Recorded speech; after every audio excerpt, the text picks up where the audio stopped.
ماہ رمضان المبارک کی آمد ہے۔ پیارا پیارا مہینہ ہمارے پاس آ رہا ہے، جس کا استقبال خود پیارے آقا صلی اللہ علیہ وسلم نے فرمایا ہے، اور اس چیز سے ہمیں پتہ چلتا ہے کہ کتنا عظمت والا اور کتنا پیارا مہینہ ہمارے پاس آنے والا ہے، جس کے متعلق نبی پاک صلی اللہ علیہ وسلم نے فرمایا، جب انسان کو ماہ رمضان میں بخشش نہ ہوگی، جس کو ماہ رمضان میں خود کو بخشوانا نہیں آیا، تو پھر اور کون سا موقع ہوگا اور کون سا مہینہ وہ ہوگا جس میں وہ خود کو بخشوائے، وہ خود کی مغفرت کروائے۔ اس لیے نبی صلی اللہ علیہ وسلم نے اس کی عظمت کو اتنا بیان کیا کہ فرمایا افسوس ہے اس انسان کے لیے، بڑا بدنصیب ہے وہ انسان جس کے پاس ماہ رمضان تو آیا لیکن پھر بھی وہ بخشا نہ گیا، پھر بھی اس کی مغفرت نہ ہوئی، پھر بھی اس نے اپنے گناہوں کی مغفرت نہ کروائی۔ پھر اس کے بعد وہ کہاں جائے گا، اس کے بعد وہ کدھر جائے گا، اس کے بعد وہ کہاں اور کس وقت کس جگہ اپنے آپ کو مغفرت کروائے، جبکہ ماہ رمضان میں بھی اس نے اپنے آپ کو مغفرت نہ کروائی۔ تو بڑا پیارا اور سنہری موقع ہم گنہگاروں کے لیے اللہ رب العزت نے یہ مبارک مہینہ ہم کو عطا کیا ہے۔ دیکھیں ماہ رمضان کو اتنی عظمت، اتنی شان، اتنی برکت اور اتنا متبرک اور مبارک مہینہ یہ کیوں ہے؟ اللہ تبارک و تعالیٰ نے ہر ایک قسم میں مخلوق دنیا میں دیکھیں، اس میں اللہ تبارک و تعالیٰ نے کچھ چیزیں منتخب فرمائی ہیں۔ جیسے میں آپ کو ایک مثال دیتا ہوں، اللہ تبارک و تعالیٰ نے بے شمار فرشتے پیدا فرمائے، لیکن اللہ تبارک و تعالیٰ نے اس میں سے 4 فرشتوں کو خصوصی طور پر منتخب فرمایا۔ کون کون؟ حضرت جبرائیل، حضرت میکائیل، حضرت اسرافیل اور حضرت عزرائیل۔ اور ان 4 میں سے پھر اللہ تبارک و تعالیٰ نے حضرت جبرائیل علی نبینا علیہ الصلوۃ والسلام کو زیادہ عظمت و عزت بخشا۔ اس کے بعد اگر ہم پیغمبروں کی بات کریں، اللہ تعالیٰ نے بہت سارے پیغمبر، کم و بیش 1,24,000 پیغمبر اللہ تعالیٰ نے اس دنیا میں بھیجے۔ ان میں بھی اللہ تعالیٰ نے 4 کو منتخب کیا، جو کہ 4 بڑے پیغمبر ہیں۔ کون کون؟ حضرت ابراہیم، حضرت موسیٰ، حضرت عیسیٰ، حضرت نبی پاک صلی اللہ تعالیٰ علیہ وسلم علیہم الصلاۃ والرضوان۔ اور ان 4 میں سے پھر جو عظمت و عزت و شرف اللہ تعالیٰ نے اپنے محبوب جناب محمد مصطفیٰ صلی اللہ علیہ وسلم کو عطا کیا ہے، وہ کسی پیغمبر کو حاصل نہیں ہے۔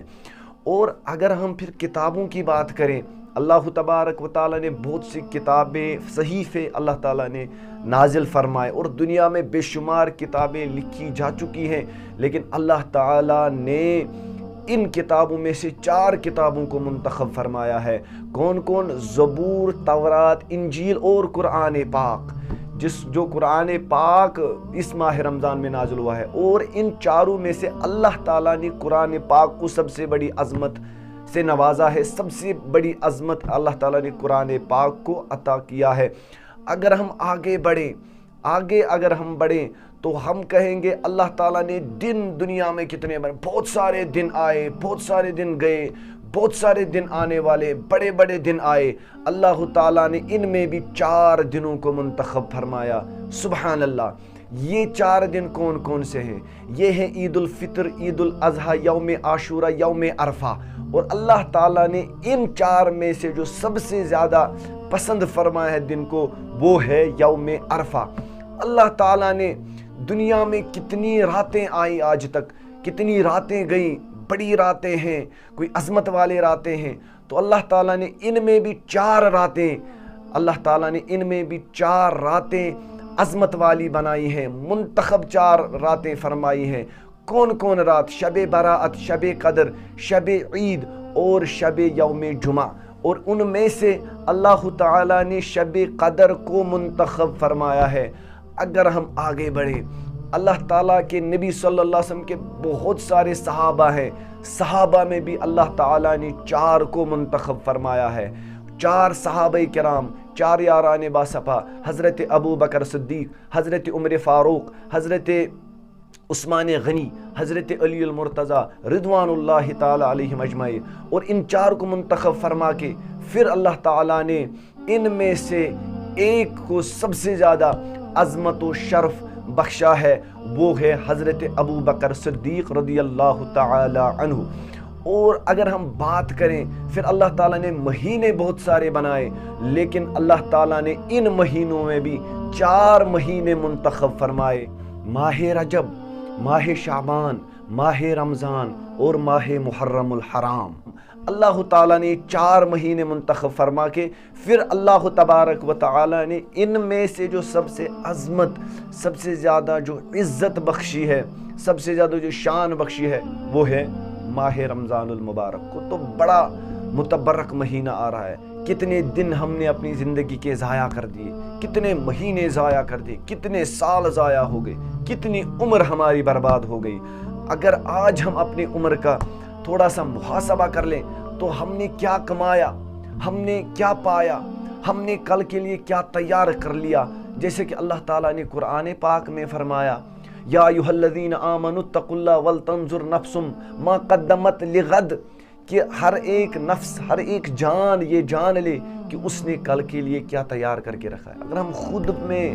تھوڑا سا محاسبہ کر لیں کہ ہم نے کل کے لیے کیا تیار کیا ہے، ہم نے قبر کے لیے کیا تیار کیا ہے، ہم نے حشر کے لیے کیا تیار کیا ہے، ہم نے اللہ کو منہ دکھانا ہے، ہم نے اپنے آقا، اپنے نبی صلی اللہ علیہ وسلم کو منہ دکھانا ہے، ہم نے اس کے لیے کیا تیاری کی۔ آئیں اور اللہ تعالیٰ کے اس پیارے پیارے پیارے مہینے کا استقبال کریں اور یہ تہیہ کر لے، عہد کر لے، وعدہ کرے اپنے آپ سے کہ اس ماہ رمضان میں سچے اور پکے دل سے توبہ کروں گا، اور انشاءاللہ اور پکا نمازی بنوں گا، پکا انشاءاللہ تہجد گزار بنوں گا، اپنی جوانی، اپنی زندگی اللہ کے کاموں میں لگاؤں گا، اللہ کی راہ میں لگاؤں گا انشاءاللہ۔ یہ ارادہ کر لیں، پختہ ارادہ، جو وہ کہتے ہیں نا کہ ارادے مضبوط ہوتے ہیں، اللہ بھی ان کا ساتھ دیتا ہے۔ جن کا ارادہ نیک کاموں میں ہوتا ہے، اللہ بھی ان کا ساتھ دیتا ہے۔ تو ارادہ کر لیں، اور یہ بھی آپ جان لیں کہ روزہ صرف اخروی فائدہ ہی نہیں ہے، بلکہ اس میں دنیاوی بہت سارے فائدے ہیں، لیکن ہمیں دنیاوی فائدے کے لیے روزہ نہیں رکھنا ہے۔ دنیاوی فائدہ ہمیں اللہ خود دے گا، لیکن ہمیں صرف روزہ اس لیے رکھنا ہے، جیسے کہ اللہ تعالیٰ نے فرمایا کہ اس روزے کا مدعا و مقصد صرف ہے لعلکم تتقون، ہمیں پرہیزگار بننا ہے، ہمیں اللہ کو راضی کرنا ہے، ہمیں اس لیے روزہ رکھنا ہے۔ باقی جتنے فائدے ہیں اللہ تعالیٰ ہم کو وہ عطا فرمائے گا، لیکن ہم کو صرف اور صرف یہ نیت بنانی ہے، یہ ذہن بنانا ہے کہ ہم نے اللہ کو راضی کرنا ہے، ہم نے روزہ سے ایک پریکٹس لینی ہے، ہم نے روزے سے ایک سبق لینا ہے کہ انشاءاللہ باقی مہینوں میں کھانا پینا حلال ہے، لیکن اس ماہ مبارک میں اس کو بھی دن میں حرام کر دیا گیا، نہیں کھانا نہیں پینا ہے۔ جو چیزیں غیر رمضان میں حلال بھی تھی وہ اس میں نہیں کر سکتے، تو ماہ رمضان کے بعد ہم وہ چیزیں کیوں کریں جو کہ ہر مہینے میں حرام ہے۔ غیبت ہے، چگلی ہے، بد نظری ہے، بد زبانی ہے، بد کلامی ہے، طرح کے گناہ ہیں جو ہم کرتے ہیں۔ تو انشاءاللہ تہیہ کر لے، ماہ رمضان آنے والا ہے، عہد کر لے اپنے ساتھ، وعدہ کر لے اپنے ساتھ، انشاءاللہ اس ماہ رمضان کو ہم نیکیوں میں گزاریں گے، اور انشاءاللہ تعالی اس کو عادت بنا لیں گے۔ وہ کہتے ہیں نا کہ جب انسان ماہ رمضان گزارتا ہے، ماہ رمضان میں بھوک برداشت کرتا ہے، شدت پیاس برداشت کرتا ہے، جب شدت پیاس بھی برداشت کرتا ہے، شدت بھوک کی شدت بھی برداشت کرتا ہے، راتوں میں قیام کرتا ہے، عبادات میں اپنا وقت گزارتا ہے، ریاضات میں اپنا، کبھی من نہیں ہوتا لیکن پھر بھی کرتا ہے، صبح سحری میں اٹھتا ہے، سحری کھاتا ہے، تہجد پڑھتا ہے، پھر دن میں روزہ سے ہوتا ہے، اور یہ چیزیں جب وہ کرتا ہے اللہ تبارک و تعالی پھر ماہ رمضان کے گزرنے کے بعد ہی اس کو بڑی خوشی دیتا ہے کہ اس کو اللہ تعالیٰ بخشتا بھی ہے، اور اللہ تعالیٰ اس کو انعام کے طور پر اس دنیا میں بھی عید الفطر کی خوش، پھر آپ دیکھتے ہیں کہ ایک روزہ دار اس عید کے دن کتنا خوش ہوتا ہے۔ اس لیے بزرگوں نے فرمایا ہے، اس لیے علماء نے فرمایا ہے کہ زندگی، اپنی ساری زندگی ماہ رمضان کی طرح گزارو، ماہ رمضان کی طرح گزارو۔ جب آپ کی زندگی ماہ رمضان کی طرح ہوگی تو انشاءاللہ آپ کی موت عید جیسی ہوگی، موت کے دن آپ خوش ہوں گے، موت کے دن آپ کے چہرے پہ خوشی ہوگی۔ کیونکہ ہم نے تو زندگی ماہ رمضان کی طرح گزاری ہے۔ ہماری زندگی میں قرآن جب ہوگا، نماز ہوگی، تہجد ہوگا، سچ ہوگا، بڑوں کا ادب ہوگا، ماں باپ کا ادب ہوگا، بھائی بہن کا ادب ہوگا، پرہیزگاری ہوگی، تقوی ہوگا، نیکیاں ہوگی۔ جب یہ چیزیں ہماری زندگی میں آئیں گی تو موت تو پھر عید جیسی ہونی ہی ہونی ہے۔ لیکن اگر ہماری زندگی گناہوں سے بری پڑی ہے، نہ توبہ، نہ ہم نے کبھی توبہ کی، اور توبہ کے بغیر اللہ بچائے اگر کوئی ایسا جائے تو آپ خود سوچیں اس کی موت کیسی ہوگی۔ اللہ رب العزت نے بھی یہی فرمایا، یا ایھا الذین آمنوا اتقوا اللہ حق تقاتہ ولا تموتن الا وانتم مسلمون۔ اللہ سے ڈرو جس طرح آپ پہ حق ہے اس کو ڈرنے کا، اور جب مرو گے کسی بھی حالت میں تم نے مرنا ہے، کل نفس ذائقۃ الموت، لیکن اب جب مرنا ہی ہے تو پاک ہو کے مرنا، اب جب مرنا ہے تو مسلمان مرنا، ایماندار مرنا، بے ایمان نہیں مرنا، بے ایمان گمراہ نہیں مرنا، بے نمازی نہیں مرنا، جھوٹے نہیں مرنا،